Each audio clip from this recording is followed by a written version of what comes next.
A Duna és a Dráva zöld ütőérként táplálja, és állandó változásban tartja a kontinens egyik legnagyobb ártéri életközösségét.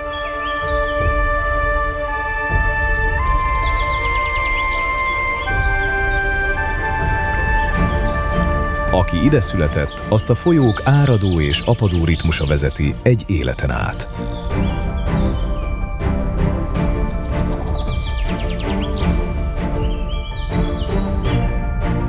A Baranyai halastóban a lehalászás után a mederben hátrahagyott halak a térségbe húzódó rétisasok számára magát az életet jelentik.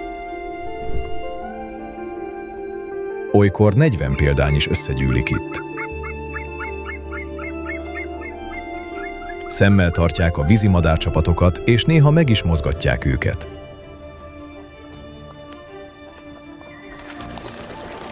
Hamar kiderül, van-e köztük legyengült vagy sérült példány. Amikor néhány napra még visszadermed a táj, a tó jeges felszínén jó szolgálatot tesznek a hegyes karmok a fékezéshez. A korcsolyával felszerelt erőművészek jól teszik, ha közel landolnak a prédához, mert a jégen fáradtságos legyűrni a távolságot.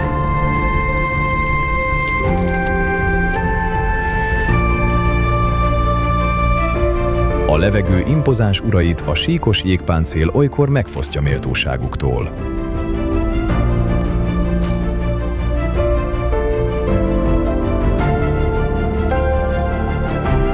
Itt nem a nyers erő számít, sokkal inkább a jó egyensúlyérzék.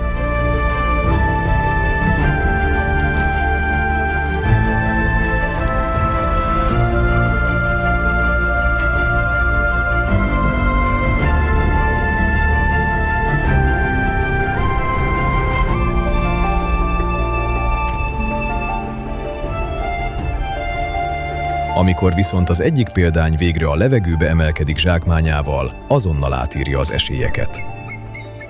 Kezdetét veszi az igazi hajsza.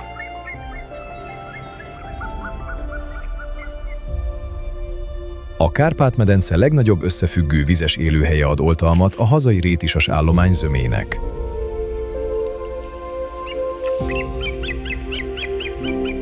A párok megerősítik összetartozásukat.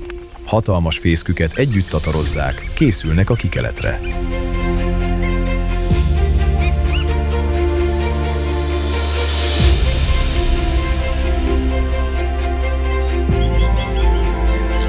A Dráva mentén a kockás liliom harangjai búlogatnak, a Lankóczi erdőt tőzikék borítják. A Mecsek erdős hegyoldalait medvehagyma illata lengi be. Szirmot bont a török időket idéző babúcsai kert nárcisz mezeje.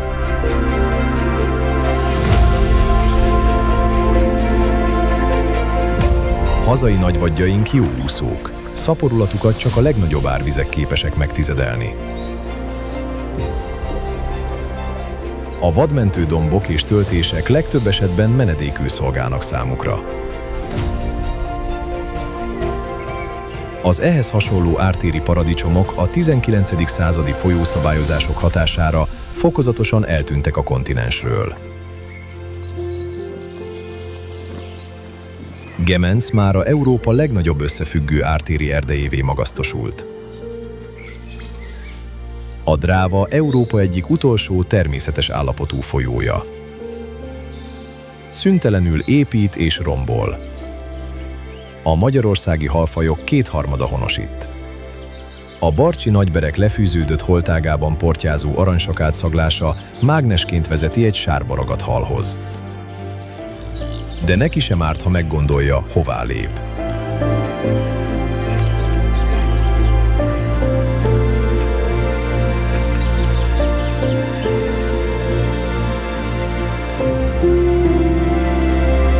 Ahogy a szürke gémtelep fiókáit is nagyrészt hallal táplálják szüleik, a kirepülés előtt álló sasfiókákhoz is hallal érkezik az öreg madár.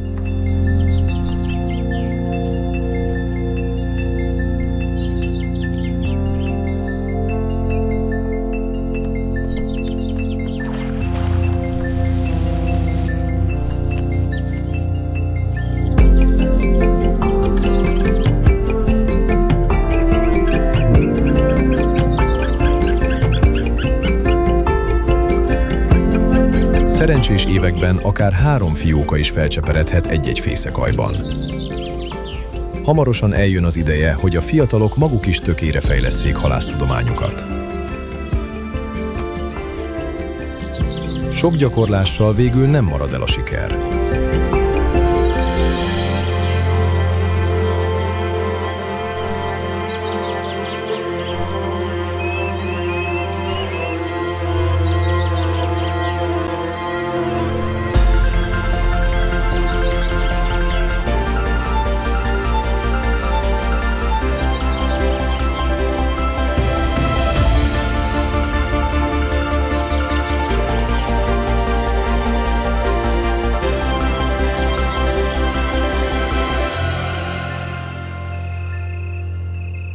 Európa egyik legpompásabb szarvasállománya Gemencben, a Dráva mentén és az Ormánságban él.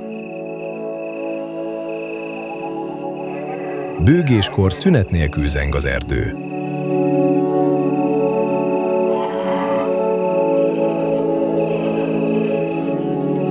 A nagy verekedések csak a reggeli órákra csitulnak el. A bikák a tehenek minden lépését követik.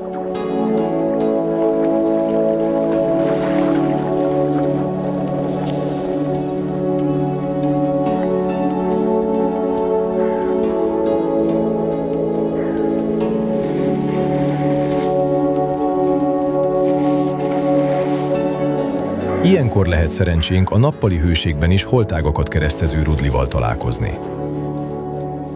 A vetélkedés heteiben az erejük teljében lévő bikák akár testsúlyuk 1/5-ét is elveszíthetik. Ilyenkor nemigen táplálkoznak, viszont annál gyakrabban oltják szomjukat. Persze nem mindig az győz, akinek a legnagyobb a hangja. Ez az átkelés most szó szerint vízválasztónak bizonyult, hiszen a rudli új uralkodót kapott.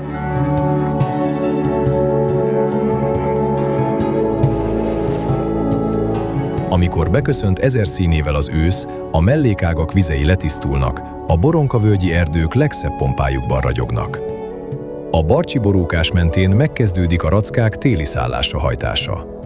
A közel 100 példányból álló nyáj fekete hömpölygésként éri el a drávaszentesi állattartó telepet. A tél beköszöntével zárul az évkör. Lassan minden elcsendesül. Nézd meg legújabb filmünket a Duna-Dráva Nemzeti Parkról. Filmdzsungel Stúdió.